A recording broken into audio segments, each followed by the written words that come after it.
Trombone bumper removers. They come in a set of two and are typically used to remove the tenor and the bass trombone bumper removers. They have a slight hook on the end, which allow it to hook and grab the cork as in a twisting motion. Okay, and then extracting while you're applying pressure. Now, the alto, or the tenor and the bass, are very close to each other. There are very slight differences. Should be noted though, you know you've got the tenor when it'll fit inside the bass. Okay, they're the next sizes up. So if you want to make this tool, you can make it out of simply getting telescopic brass. Okay, getting the two sizes.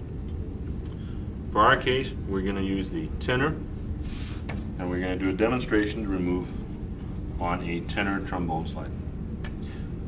Okay, we're going to undo the slide lock, pull the outer slide off.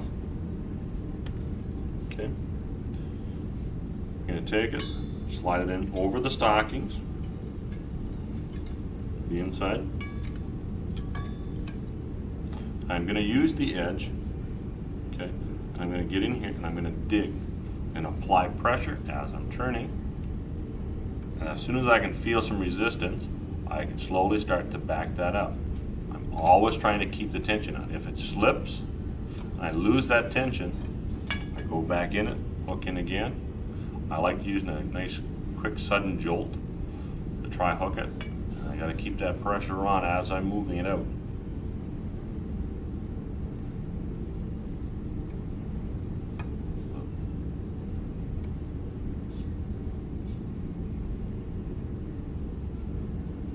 I like having my thumb there as a sort of a stop because it'll hold it.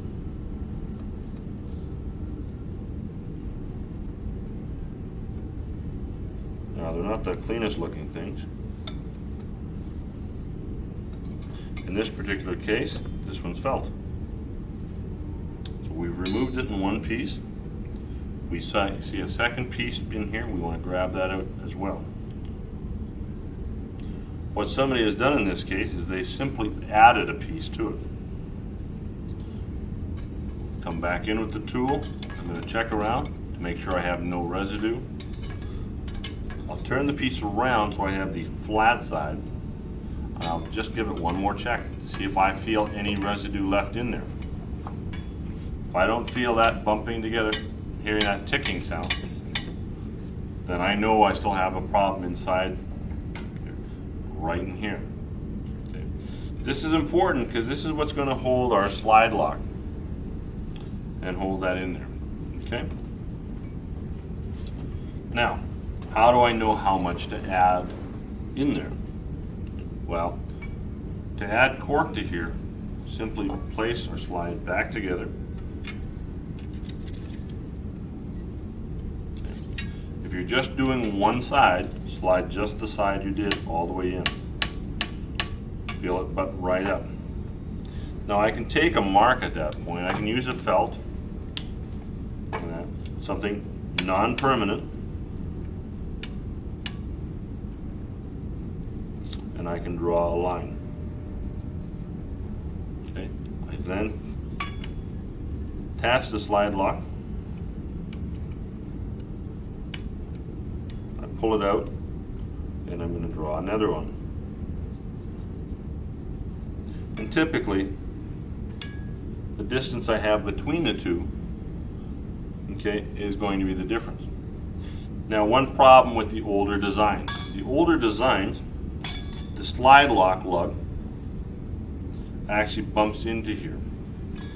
Okay, so we're not able to get a true measurement. In this case, whether I remove the slide lock or not will not allow me to go any deeper as the inside. I don't know if we can see this.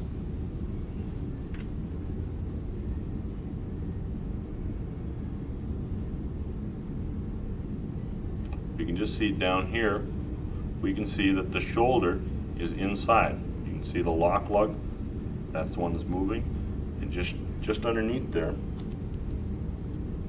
in this area here, we see the shoulder of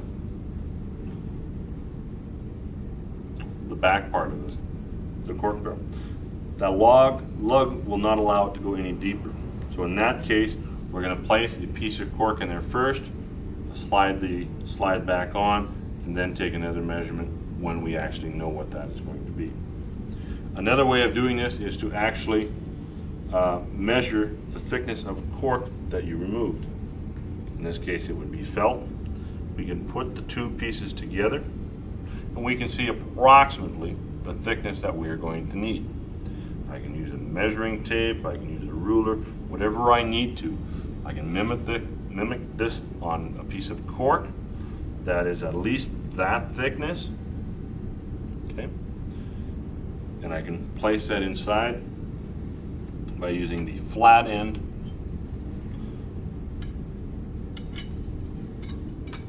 feeding it around and then pushing it into its final position. The slide will then do the rest. That is the bumper cork remover.